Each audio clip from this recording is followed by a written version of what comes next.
देखिए, आज कोर्ट में हेयरिंग थी और जो पिछले हेयरिंग में भी जो है आर्ग्यूमेंट चले अपोजिशन की तरफ से, तो इस बार भी अपोजिशन की तरफ से आर्ग्यूमेंट चल रहे थे।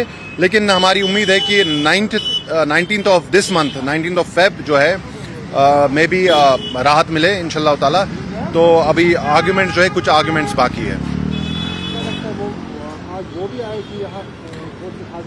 नहीं, मेराज मलिक साहब प्रेजेंट नहीं थे कोर्ट में, लेकिन जो काउंसिल ऑफ एडवोकेट्स थी दोनों तरफ से, हमारी तरफ से भी और अपोजिशन की तरफ से भी, वो सारे प्रेजेंट थे। क्या लगता है आपको आने वाले वक्त में क्या ऐसा?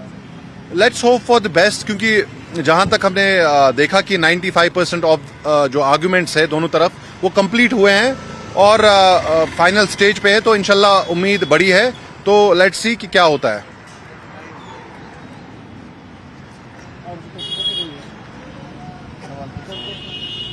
रिजवान साहब, आप आज कोर्ट में मौजूद थे जब मलिक साहब की हियरिंग हुई, तो क्या क्या चीजें हुई और क्या तवक्कात हम कर सकते हैं? देखिए, अभी आर्ग्यूमेंट्स चल रहे हैं। देखिए, हमने भी अपनी बात रखी कोर्ट के सामने, जज साहबान के सामने, और अपोजिशन ने भी अपनी बात रखी।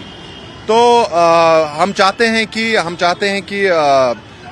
जज साहब जो है, हमारी उम्मीदें लगी है इस जुडिशरी से, और हम ये मानते हैं कि 19 तारीख को जो डेट दिया गया है, 19 तारीख को इंशाल्लाह ताला में भी हमें राहत मिले।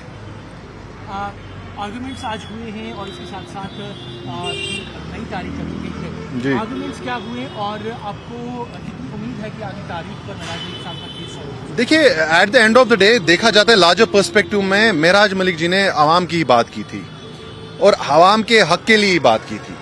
तो जज साहिबान वो देख रहे हैं, दोनों तरफ के आर्गुमेंट्स सुन रहे हैं और नतीजे पे वो मे बी बहुत जल्द आए, क्योंकि 95% ऑफ द आर्गुमेंट जो दोनों तरफ के हैं वो कंप्लीट हो चुके हैं। तो उम्मीद बड़ी है इंशाल्लाह ताला। तो 19 तारीख को हम 19 तारीख का इंतजार कर रहे हैं और पूरा आवाम जो है 19 तारीख का इंतजार कर रहा है।